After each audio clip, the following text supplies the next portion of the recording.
Most people think their biggest threat is a powerful enemy, a rival, a critic, someone sharp enough to outthink them. Schopenhauer would tell you the opposite. Your biggest threat is the idiot, not the harmless fool who makes a silly mistake once.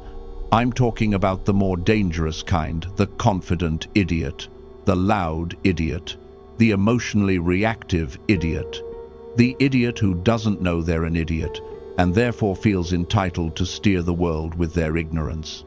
These people don't just annoy you, they contaminate your life. They waste your time with useless arguments. They infect your mood with drama. They sabotage plans with incompetence. They weaponize misunderstanding. And, the worst part? They do it while feeling morally superior. They don't just make mistakes. They defend their mistakes like it's a sacred identity. They'll burn the house down and blame you for complaining about the smoke. So when you ask, how do I protect myself from idiots? You're asking a serious question, a survival question. Because the modern world forces you to interact with them. At work, online, in family systems, in relationships, in business. And if you don't develop defenses, you'll spend your life hemorrhaging energy, trying to teach people who can't learn, explaining to people who can't understand, negotiating with people who can't think 2 steps ahead. Schopenhauer saw this clearly. His worldview wasn't positive. He didn't believe humanity was steadily becoming wiser. He believed the average mind was shallow, driven by impulse, vanity, and herd instinct. And he believed one of the biggest mistakes an intelligent person can make is assuming others are operating on the same level of reason. That assumption is expensive. So, tonight, you're going to learn how to protect yourself from idiots without becoming bitter, without becoming cruel, and without wasting your life trying to fix what cannot be fixed. This is not about arrogance, it's about boundaries. It's about seeing reality without illusions. It's about building a life where stupidity can't reach your nervous system. First, we need to define what an idiot actually is in the Schopenhauer sense. An idiot is not simply someone with low IQ. Intelligence is not the only currency here. There are people with degrees who are still idiots in practice. There are people who can quote books but cannot manage their emotions, cannot control their impulses, cannot see consequences, cannot learn from mistakes, cannot tolerate being wrong. The idiot is defined by 2 things, shallow perception and stubborn certainty. They don't understand complexity, but they speak with confidence. They don't investigate, but they judge. They don't think, but they react. They don't learn, but they insist.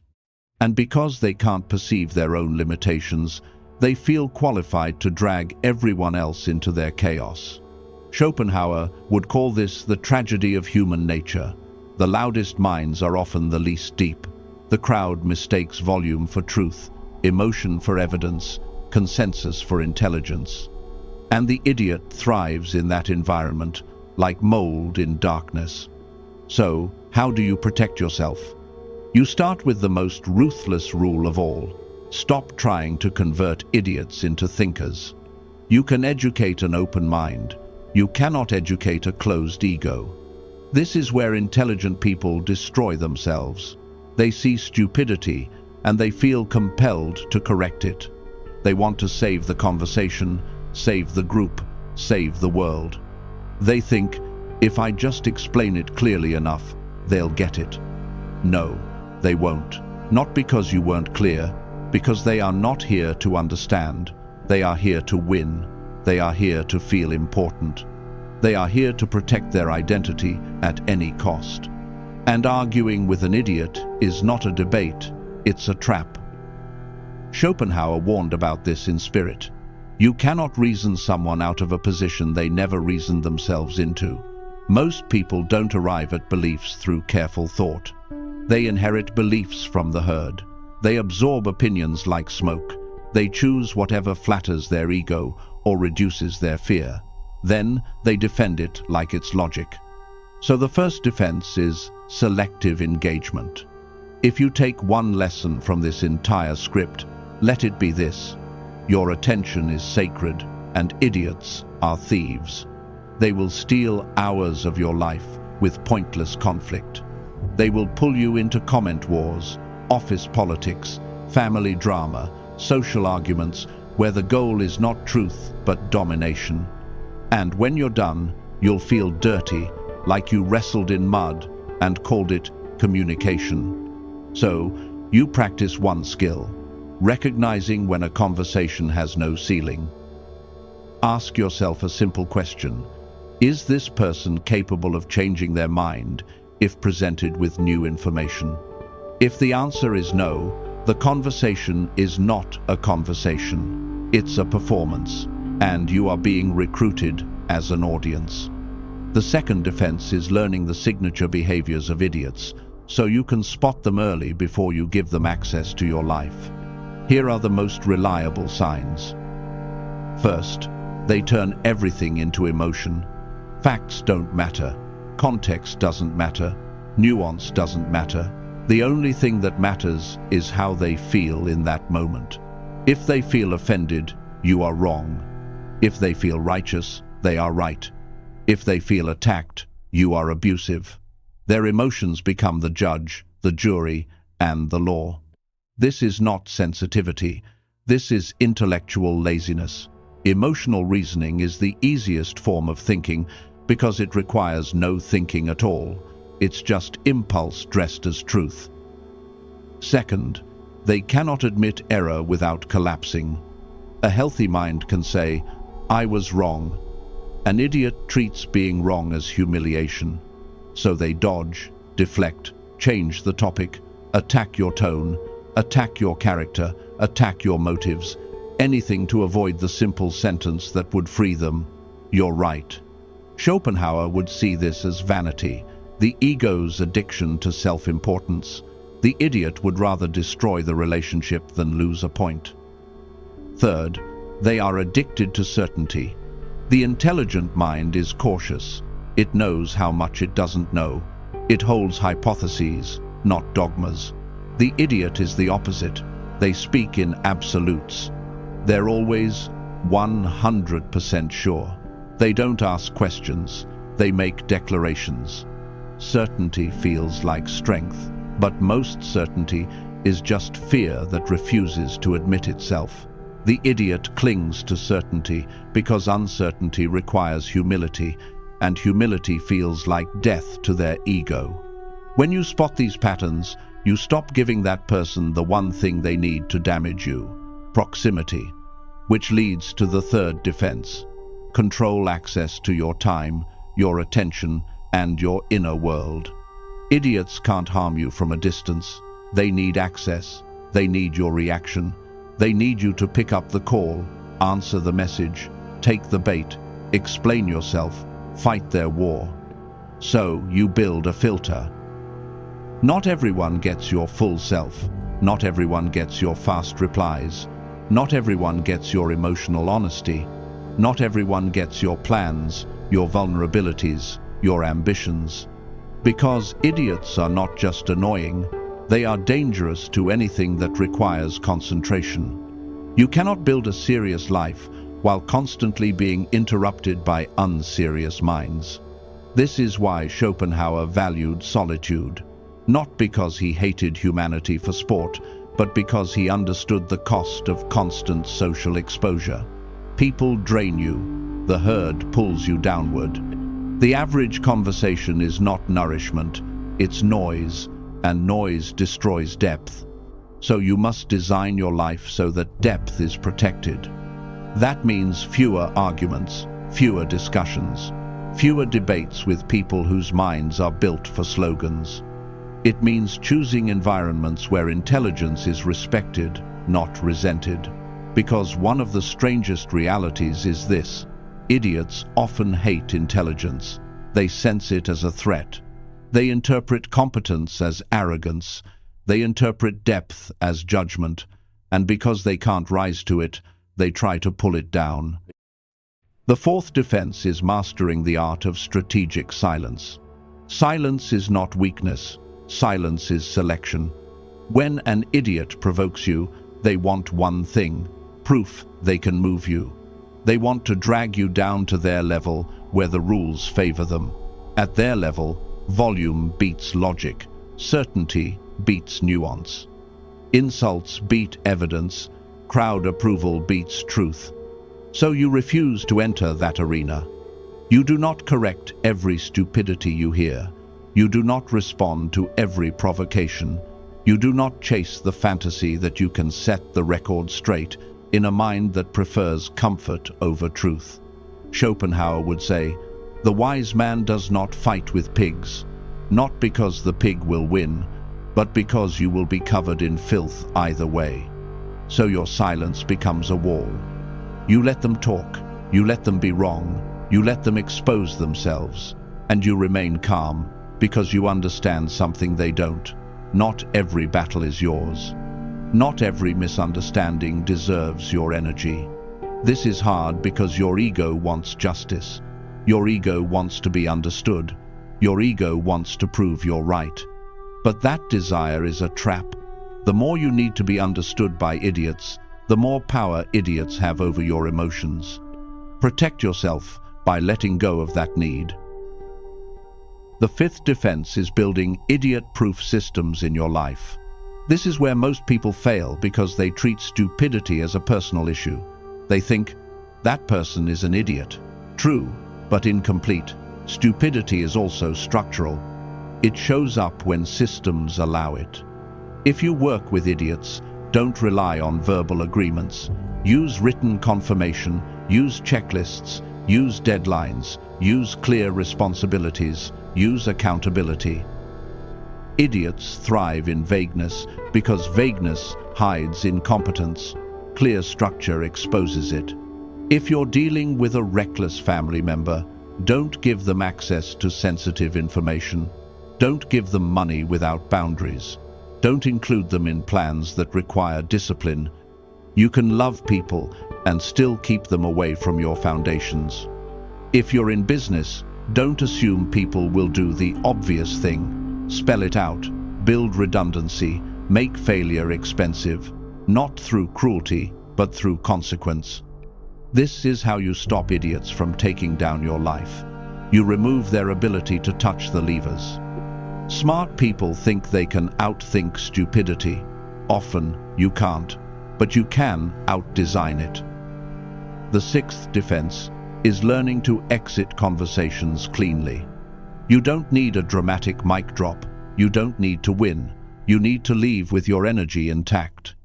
So, you practice phrases that close doors without inviting debate. I hear you. Could be. I'm not interested in discussing this. Let's agree to disagree. Okay. Noted. Short, calm, final. The idiot will try to reopen the loop. They'll accuse you of being scared, arrogant, dismissive. They'll poke you with emotional hooks. They want you to defend yourself because defense is engagement, and engagement is access. You don't bite. You don't explain your silence. You don't justify your exit. You simply leave. This is what creates psychological distance.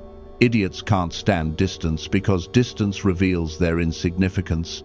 They require closeness to feel powerful. The seventh defense is choosing your environment like your life depends on it, because it does. Schopenhauer believed that the quality of your mind is shaped by what you consume, what you surround yourself with, what you tolerate as normal. If you live among idiots, you will either become like them or become exhausted fighting them. So you must be ruthless about your social diet.